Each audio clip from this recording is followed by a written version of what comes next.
It was just another night. Nothing out of the ordinary. At least that's what I thought. I had just gotten home from work, tired and ready to relax. My house was eerily quiet, just how I liked it after a long day. No noise, no distractions, just peace. But then I saw it. It was faint at first, a flicker of movement in the corner of my eye, right at the window. I didn't think much of it. The wind had been blowing pretty hard that day, and I figured it was probably just a shadow being cast from the trees outside. But then it moved again, and this time I knew something was off. I tried to shake it off. Maybe it was just my tired eyes playing tricks on me. I'd seen shadows like that before, the kind that looked like they were dancing just out of your reach. But something felt different about this one. It was too deliberate, like it was waiting, watching. I stood frozen for a moment, my heart beginning to race.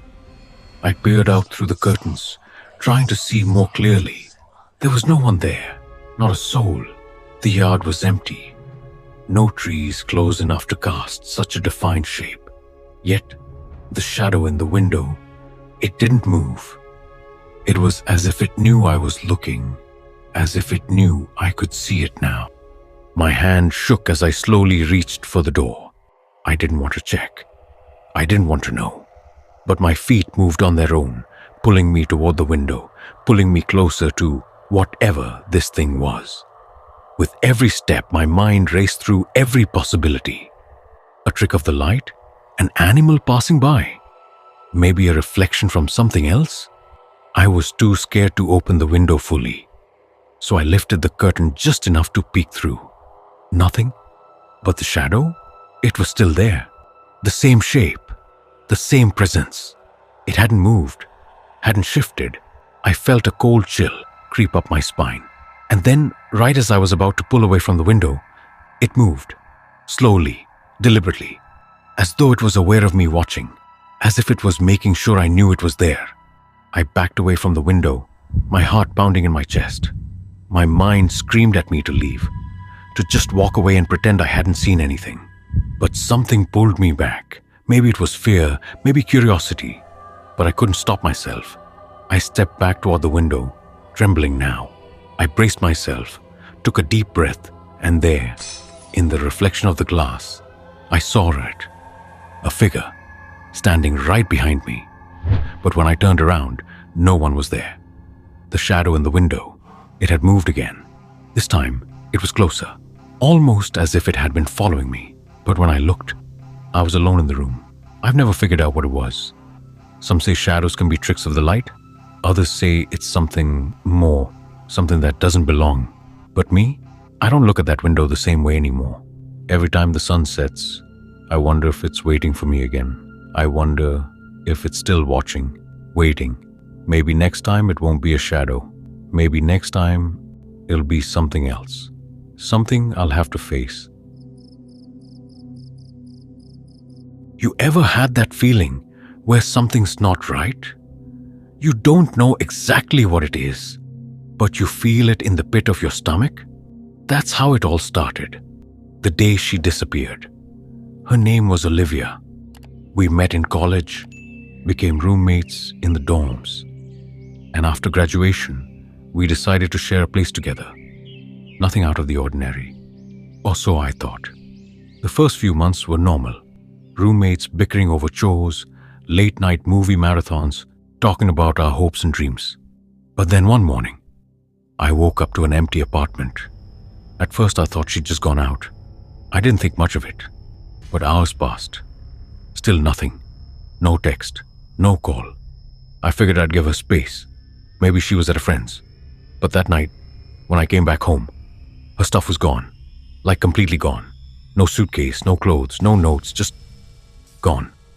I thought I was losing it. Did I miss something? Had we fought and I didn't remember? I checked the bathroom, the kitchen, everywhere. She was just gone. I spent the next few days trying to figure out where she'd gone. I called.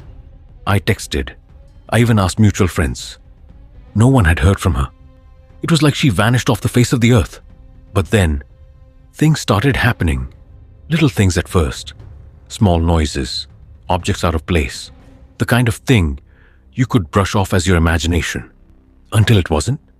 It started with the clock. One night, around 2 a.m., I heard it. The clock in the living room. Ticking, ticking, ticking.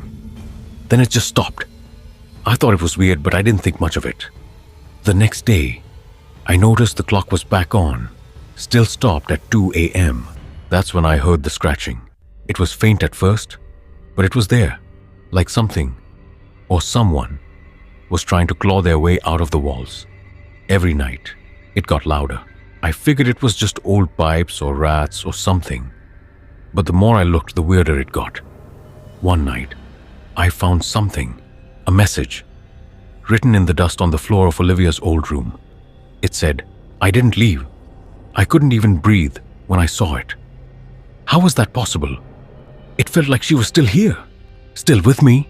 The strange occurrences kept happening. The lights would flicker. The temperature would drop suddenly. But the most unsettling thing, I began to feel her presence. Not in a comforting way, but as if she was watching me. One night, I swear I heard her voice. A whisper, calling my name. Soft at first, then louder. I rushed to the living room. No one there. But the air was thick, heavy. I felt it close in on me, like I was being suffocated. By now, I was sure of it. Olivia didn't just disappear. Something happened to her. Something unnatural. And the worst part? I think whatever took her is still here, still watching. I started seeing things. Shadows in the corners of rooms. A figure standing at the end of the hall just out of sight. I'd go to check and nothing was there. But when I turned back, she was closer. Then I found something that made everything clear. I went back to the old apartment complex, the one where we first met. I spoke to the landlord, who, strangely, remembered Olivia. She told me something I'll never forget. You know, Olivia never signed the lease. She was never really here. Not here? What did that mean? Had Olivia even been real? I'm still trying to piece it all together. But I know one thing for sure. Olivia's disappearance wasn't an accident. It wasn't a breakup or a fight or some kind of disappearance you'd read about in the news. Something supernatural took her. And it wants more. If you're ever in a place that feels off, listen to that feeling. It's telling you something. Don't ignore it. Because once it starts, you might never be able to stop it. I've been trying to warn you. Don't ignore it. Because she didn't.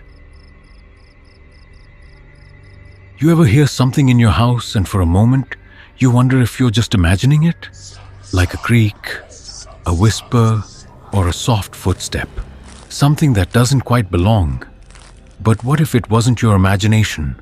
What if the house itself was trying to tell you something? Well, that's exactly what happened to Claire and her family when they moved into an old house on the outskirts of town. The kind of house that, on the surface, looked beautiful, but had a past, a history that no one talked about. It all started one rainy evening. The wind howled through the cracks in the walls, and the house seemed to groan with every gust. Claire was up in the attic sorting through boxes left behind by the previous owners when she heard it. A faint sound, a whispering. At first, she thought it was just the wind, the house settling, maybe even the old pipes creaking. But then it came again, clearer this time, like someone was speaking from the farthest corner of the attic. "Help me." A cold chill ran down her spine. She froze, heart pounding in her chest. She wasn't alone. The voice was faint, barely audible, but it sounded desperate. "Help me." Claire's breath caught in her throat. She quickly turned to leave, but as she did, the attic light flickered, and that's when she heard something else. A sound, unmistakable, unmistakably human. A soft shuffle of feet, like someone walking in the shadows. She stood frozen, torn between running and investigating. After all, what if it was just her mind playing tricks on her? But then again, what if it wasn't? Gathering every ounce of courage, Claire grabbed a flashlight from the corner of the attic and crept toward the sound. As she moved closer, the air grew colder, icy even. Her breath started to fog in front of her face, like she was standing in the middle of a snowstorm. The floor creaked under her weight, but it wasn't her own footsteps that echoed. The shuffle, it was still there, but now it sounded closer. And then she saw it, a figure, barely visible in the dim light, standing motionless in the far corner of the attic. Her heart raced. She called out, "Who's there?" No response, just the sound of ragged breathing. Claire took another step forward, her voice trembling. I said, "Who's there?" Suddenly, the figure shifted, moving toward her with unsettling speed. Claire stepped back, her heart pounding in her chest. The figure was almost on top of her, and in the brief flicker of the light, Claire could see its face, a pale, gaunt face, with hollow eyes that seemed to look straight through her. Then the voice came again, louder, more urgent. "Help me!" This time Claire didn't hesitate. She bolted for the stairs, heart racing, blood rushing in her ears. As she descended the attic stairs, she heard the voice again, growing fainter with each step she took. "Help me!" Claire didn't stop running until she was out of the attic, slamming the door behind her. But even then, the whispers didn't stop. They followed her down the hall, echoing from the walls, the floors, everywhere. That night, Claire couldn't sleep. The house was silent, but the whispers never left her mind. The next day, she couldn't shake the feeling that something was wrong. She returned to the attic, determined to get to the bottom of the mystery. And that's when she made a discovery. Hidden beneath the floorboards, she found something she wasn't prepared for. A small, old wooden chest, covered in dust and cobwebs. She opened it carefully, and inside, wrapped in a tattered cloth, was a collection of old letters. Letters written in a handwriting that seemed oddly familiar. They were addressed to a woman named Eleanor, the previous owner of the house. As Claire read through the letters, the story became clear. Eleanor had been living alone in the house for years, until one night, she vanished without a trace. The letters hinted at deep sorrow, an unknown tragedy, but the most chilling part came at the end of the final letter. "I am not alone. They are watching me. I can hear them. Help me." It was then that Claire realized what the voice in the attic had been. It wasn't a ghost. It was Eleanor, trapped in the house, forever trying to call out, to reach someone, to ask for help. And the truth dawned on Claire with a sickening realization. The house wasn't just haunted by the past. It was alive with it. And now, the voice was calling out to her. The question is, would Claire be the one to help? Or would she become another voice, lost in the attic forever?